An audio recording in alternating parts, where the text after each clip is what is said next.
Et le légende. Asseyez-vous, on va parler. Drake est seul face à tout le monde. Il répond comme il peut à Kendrick Lamar et Future. Diddy reprend sa vie après les raids dans ses villas. Young Miami travaille pour Diddy. De nouvelles révélations choquent. 50 Cent s'oppose publiquement à Diddy et se retrouve lui-même dans la sauce.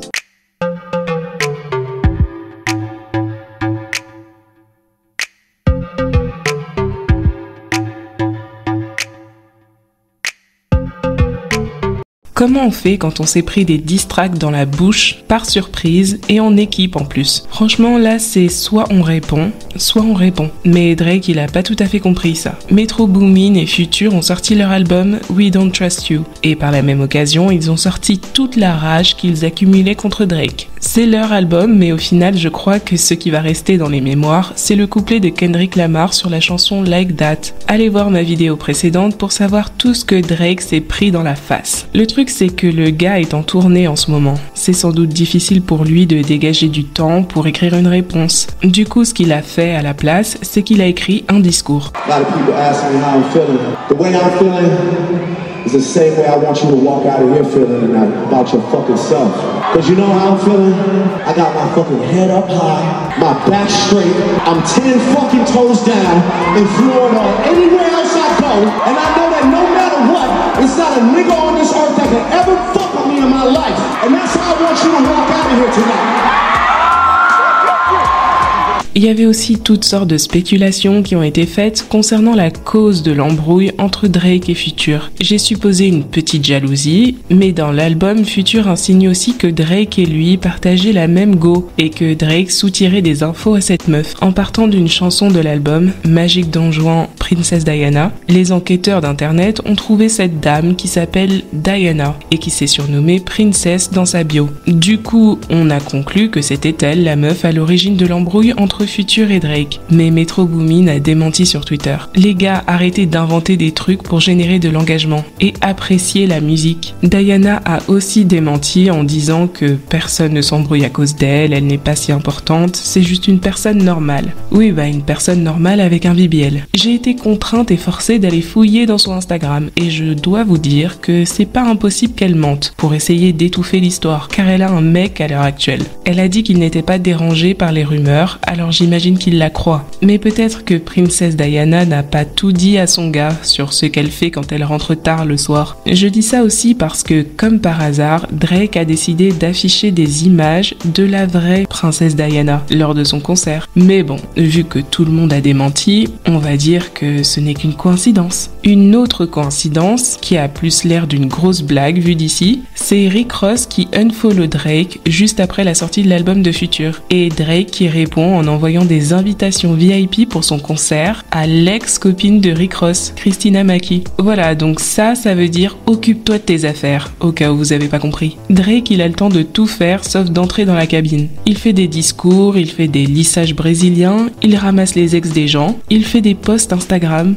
Il préfère partir en guerre avec moi plutôt que d'admettre qu'ils sont leur propre pire ennemi. Lui, faut qu'il sache que chaque minute qu'il passe sans répondre, il a encore plus l'air d'un guignol. Qu'est-ce que vous en pensez de ce clash? Perso, même si j'ai bien apprécié le couplet de Kendrick, je trouve quand même qu'il y a quelque chose de pas très noble dans le fait de comploter une attaque sur un featuring dans l'album de quelqu'un d'autre. Avec en plus Future qui lance aussi ses pics et qui fait une crise de jalousie, Metro Boomin qui pleurait sur Twitter, et sans parler de Travis Scott. Comme je l'ai déjà dit, ils ont effectivement l'air d'une bande de rageux. Et ça donne à Drake l'image du gars qu'on prend à plusieurs parce qu'on peut pas le prendre seul. Alors que c'est même pas forcément le cas.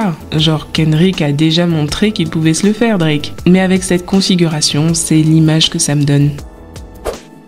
Rodney Jones, a.k.a. Lil Rod, a.k.a. le cauchemar de Diddy, est de retour. Il a sorti une nouvelle version de sa plainte et en profite pour clarifier 2-3 trucs, en même temps que traîner des gens supplémentaires dans la boue. C'est marrant parce qu'il a déposé sa plainte au même moment où le Homeland prenait d'assaut les villas de Diddy. Dedans, il revient par exemple sur l'histoire de G, l'ami de Justin Combs, qui s'était fait tirer dessus possiblement par Diddy alors qu'ils étaient tous dans un studio d'enregistrement d'Hollywood. Ça, c'est ce que Lil Rod avait déclaré, que Diddy, Justin et Jay s'étaient disputés dans les toilettes du studio et qu'il a entendu des coups de feu. Jay avait gravement été blessé. Lil Rod lui a porté secours comme il a pu jusqu'à ce que l'ambulance arrive. Diddy aurait ordonné à toutes les personnes présentes de mentir à la police et de dire que Jay s'était fait tirer dessus dans la rue devant le studio. Ensuite, il se serait barré avec Justin avant que la police n'arrive. D'après Lil Rod, la police avait vu l'état des toilettes du studio, mais a quand même accepté la version de « il s'est fait tirer dessus dehors ». Et c'est la déclaration officielle que la police va faire ensuite à la presse. En plus de ça, le studio d'enregistrement et l'avocat qui le représente affirment aussi que Jay s'est fait tirer dessus dehors. Cette semaine, Lil Rod maintient sa déclaration et donne des arguments. Alors déjà, d'après lui, Diddy était bien présent au studio ce jour-là, car il a cette photo de lui sur le parking et datée du jour de l'incident. Ensuite, la version de « il s'est fait agresser dehors » ne tient pas, car ça n'explique pas le sang dans les toilettes. À noter que le studio, là, c'est en fait tout un bâtiment, avec plusieurs studios d'enregistrement. C'est un lieu sécurisé, avec une réception, des gardes à l'entrée, etc.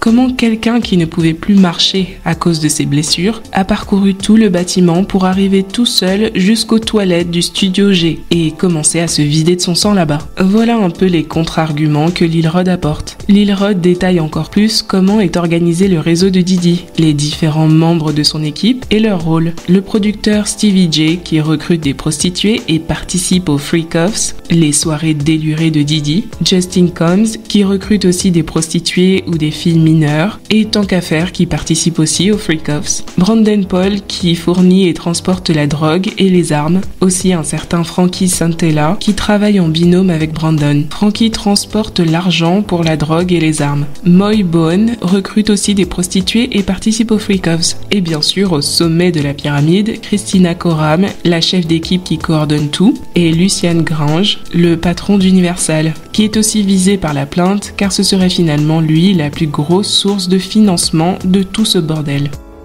Lil Rod cite Young Miami à 2 endroits notables de la plainte. Déjà lorsqu'il parle de l'organisation autour de la drogue de Diddy, tout est fait pour qu'il ait toujours sa dose. Par exemple, vous vous rappelez le staff qui doit porter des bananes remplies de drogue en permanence pour pouvoir fournir Diddy à tout moment. Et un jour, Diddy voulait du Tootsie, apparemment un mélange d'ecstasy et de cocaïne. Et Brandon avait oublié d'en apporter. Mais c'est pas grave, Young Miami était là, prêt à rendre service. Diddy et son équipe répétaient pour le festival Something in the Water, en Virginie. Lil Rod a personnellement été témoin de Diddy qui faisait des rails de coke dans son dressing. Diddy voulait du Tootsie, mais Brandon avait oublié. Donc Christina Koram a appelé Young Miami, qui a ensuite apporté ça en jet privé depuis Miami. Voilà, donc d'après Lil Rod, Young Miami a aussi joué la mule pour Diddy en transportant de la drogue à travers le pays. Maintenant, il se trouve que quelqu'un a sorti des vidéos qui prouvent, ou en tout cas qui veulent prouver, que Lil Rod ment. Ce sont des vidéos de Karesha en train de regarder Diddy à la télé faire son festival, comme pour dire qu'elle n'était pas avec lui à ce moment-là.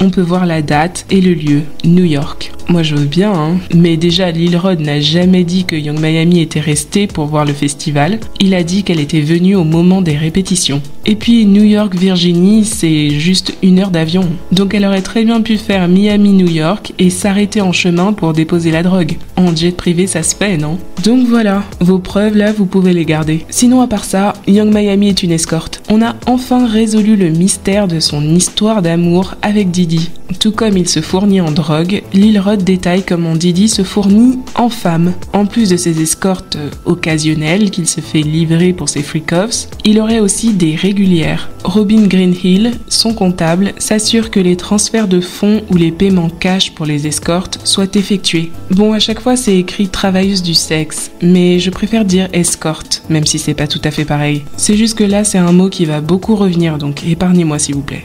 Christina Koram négocie les frais et s'assure que les escortes sont payées de l'une des manières reprises ci-dessus. D'après Lil Rod, Diddy s'est vanté d'avoir plusieurs femmes en salaire mensuel. D'après Lil Rod, les femmes qui recevaient ces paiements étaient Karesha, aka Young Miami, Jade Ramey et Daphne Joy. Oh non, donc finalement ce n'est qu'une histoire d'argent entre eux. D'après Young Miami, on se trompe sur toute la ligne. Je sais pas exactement sur quelle ligne, la drogue ou le salaire mensuel, mais en tout cas on se trompe. Elle a réagi sur Twitter. Vous acceptez n'importe quoi. Quelqu'un de très insolent lui répond « Et toi, tu acceptes 250K par mois ». Yung Miami répond « Quelque chose qu'Internet a inventé et vous courez avec ça. Les gars ne payent même pas ça pour une pension alimentaire. Pourquoi un mec voudrait me payer 250K? Pourquoi faire ?» Non mais attends, c'est à toi de nous le dire, Sakarecha. Après, c'est vrai que le montant des 250K, on l'a sorti de notre chapeau. Mais sinon, le salaire mensuel va falloir s'expliquer. Franchement, si on part du principe que Lil Rod ne ment pas, je dirais pas que je suis surprise. Yung Miami n'a jamais caché qui elle est. En fait, elle s'est montrée plutôt claire à travers sa musique, à travers tout son concept des City Girls et aussi ses propres paroles. On today's episode of Having a Good Pussy, so I'm leaving Bear Harbor, you see? Yeah, I'm leaving Bear Harbor. I just finished shopping. I'm in a Maybach, white on white, bitch, everything okay. That's what a good pussy get you. Outside with the vibe. I'm in the Maybach, you know it's blacked out. This pussy good, I make a nigga tap out. Thank you, Poppy. I just had a conversation with somebody the other day. I said, I'm really, like, I'm a, like, with a W, like, I'm a. But define that. Like, I'm a.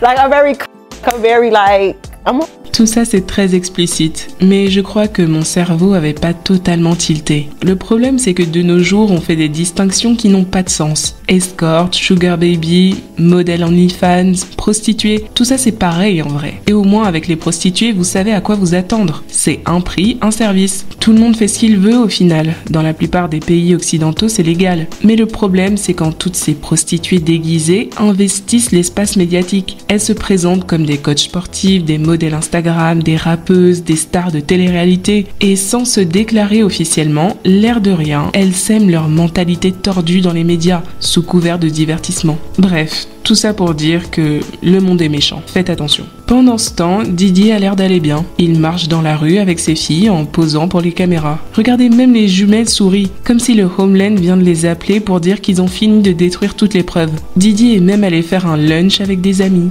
Je la sens pas du tout cette histoire. Regardez ça. Ça c'est la tête de quelqu'un qui n'ira pas en prison. Une victime collatérale de cette histoire, c'est sans doute 50 Cent. Mais je crois qu'il est plutôt content de la situation. C'est difficile de savoir avec lui parce qu'il fait tout le temps le malin. Bref, vous avez peut-être capté le nom d'une autre escorte que Lil Rod a citée, Daphne Joy. Il se trouve que Daphne Joy, c'est une des baby mamas de 50 Cent. Leur fils est né en 2012 et ils sont restés ensemble entre 2010 et 2012-2013. Daphne est assez discrète, elle est active sur Instagram mais elle réagit rarement aux actus. Là, elle a direct démenti les déclarations de Lil Rod. Je suis sincèrement blessée par les mensonges dans la plainte de Rodney Jones. L'affirmation comme quoi je suis une escorte est 100% fausse et c'est de la diffamation. J'ai contacté un avocat pour explorer tous les remèdes légaux contre Rodney et son avocat. Mais trop tard, j'ai envie de dire. 50 Cent était déjà sur le dossier. De toute façon, lui, il prépare un documentaire du genre Surviving Diddy. Ça fait des mois, voire même des années, qu'il est sur ses côtes. Et je crois que la raison se précise de plus en plus. Je savais pas que t'étais une escorte. Toi, la petite escorte. Lol. Yo, ce truc, c'est un film. Il a l'air de trouver ça drôle. Mais en fait, pas du tout. Parce que dans le même temps, il a décidé de demander la garde exclusive de l'enfant qu'il a eu avec Daphne. Les choses sont ce qu'elles sont. On se voit au tribunal des affaires familiales. Escorte. Daphne ne l'a pas très bien pris, bien évidemment. Elle vient sur Insta démarrer une sauce. Tu sais que c'est mauvais signe quand on t'appelle par ton nom complet. Curtis James Jackson. Tout est une blague pour toi, jusqu'à ce que notre sécurité soit compromise. Et c'est le cas maintenant. Tu provoques de vrais ravages, frénésie et chaos dans la vie des gens. Comment tu te sentirais si Cyril était celui qu'on avait menotté? Pour rien. Nous avons déménagé à New York pour te donner l'opportunité d'être un père pour ton fils. Et tu l'as vu 10 fois pendant les 2 ans qu'on a vécu à 1,5 km de toi. Je suis fatiguée de tenir et protéger une image pour notre fils que tu n'as jamais mérité. Concentrons-nous vraiment sur les véritables actions diabolique venant de toi, qui m'a violée et qui m'a maltraité physiquement. Tu n'es plus mon oppresseur et mon Dieu va se charger de toi à partir de maintenant. Tu as endommagé de façon permanente les derniers espoirs que j'avais pour toi en tant que père, pour préserver notre famille avec ces dernières déclarations faites contre moi. Tu as blessé notre cœur pour la toute dernière fois.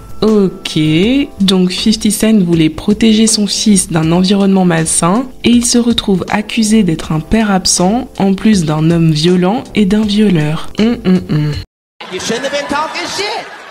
Tu as déménagé à 1,5 km dans l'espoir d'avoir un autre bébé avec moi, mais j'étais occupée. Alors tu as redéménagé et puis tu as commencé à recevoir de l'argent de Brother Love. Et maintenant voilà où on en est, petite escorte. Vous savez, c'est pas la première fois que 50 Cent affiche Daphné publiquement par rapport à Diddy. En fait, ça remonte au début de la relation de Diddy avec Daphné. Les blogs commençaient à poster qu'on les soupçonnait d'être ensemble. Et 50 Cent avait commenté la nouvelle. Et merde, c'est ta maman là-bas avec Puffy. Lol, rappelle-toi ce que je t'ai dit l'autre jour. Ces pétasses sont folles. Daphné lui demandait alors de la laisser tranquille. S'il te plaît, arrête de me faire ça. Je ne te dérange jamais et je suis une mère extraordinaire pour notre fils. Est-ce qu'on peut juste se concentrer sur ça, s'il te plaît. Elle avait aussi écrit un long texte qui sous-entendait que 50 Cent voulait pas la laisser passer à autre chose et revenait l'embêter chaque fois qu'elle était à nouveau heureuse, malgré que leur relation était finie depuis plus de 10 ans. Et d'ailleurs, vous savez, c'était quand ça? Quand Daphné a commencé à sortir avec Diddy? C'était vers septembre 2022. Et à ce moment-là, Lil Rod avait déjà commencé à travailler sur le Love Album. Ça coïncide avec les dates. Je dis ça, je dis rien. Donc voilà, c'est chaud. Je sais pas si 50 Cent va aller au bout de sa démarche de demander la garde. Il a des raisons de s'inquiéter, vu comment il parle publiquement de Diddy, c'est pas très rassurant que son fils soit là-bas. Après, pour le reste, escorte ou pas escorte, violeur pas violeur, c'est au juge de décider.